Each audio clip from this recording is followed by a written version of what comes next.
We are proving every day on the show that Africa is a continent brimming with talent and hard work. And one of the areas in which this is really shining through is the quality of animation content coming out. The upcoming Nairobi Comic Convention shines a light on this creative effort, and we are excited to see what our continent is producing. The entertainment sphere in Africa is saturated with content from the Western world. So we as a continent need to take our time and stimulate and celebrate creative arts that are being produced right here at home. And with the 2017 edition of the Nairobi Comic Convention coming up at the end of the week, we're joined by Nick Wilson of the Africa Animation Network to discuss what amazing talent is coming out of the East Africa region.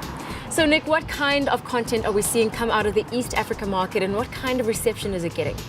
I don't think I'm 100% qualified to give you an in-depth description of what type of content is coming out of East Africa, but through the competitions that we've been hosting, we've found that, there's some fantastic content and then there's some not so fantastic content.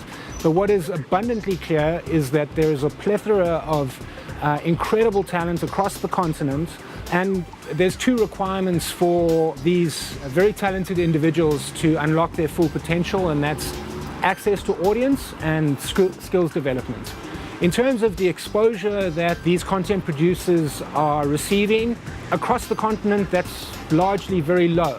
And so we're pleased to announce that we're partnering with Animation Magazine, which is the oldest and most prestigious animation-centric publication in the world. And we'll be creating an African Animation Network digital publication, which will take the form of a microsite on the Animation Magazine website. The top story each week will go into the Animation Magazine newsletter, which is circulated to over 180,000 subscribers. In due course, we will be putting out a call to animation associations, journalists, bloggers, freelancers, studios to submit their content for publication on the African Animation Network digital publication. So when it comes to animation, there is quite a large range of content available, but what kinds of voices are we seeing getting popularity? Through the animation pitching competitions that we're hosting across the continent, there is a strong superhero narrative coming out of Africa.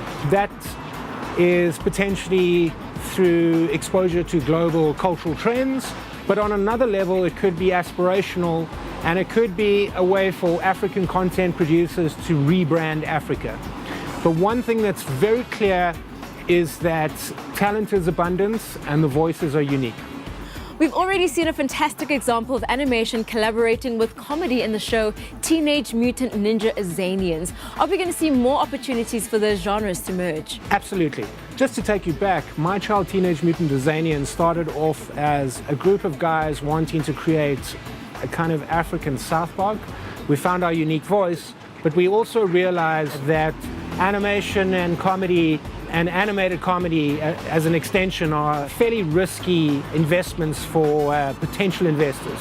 And so we were forced to identify other potential revenue streams, and so we created a comic book and figurines and an augmented reality app.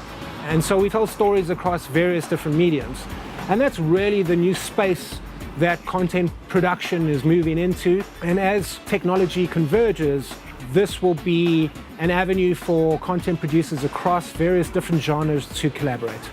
Nick, that's really an exciting way to usher in new talent. If you're a fan of all the amazing work that's coming out of Africa, then you don't want to miss Nikon, so make sure to follow them online.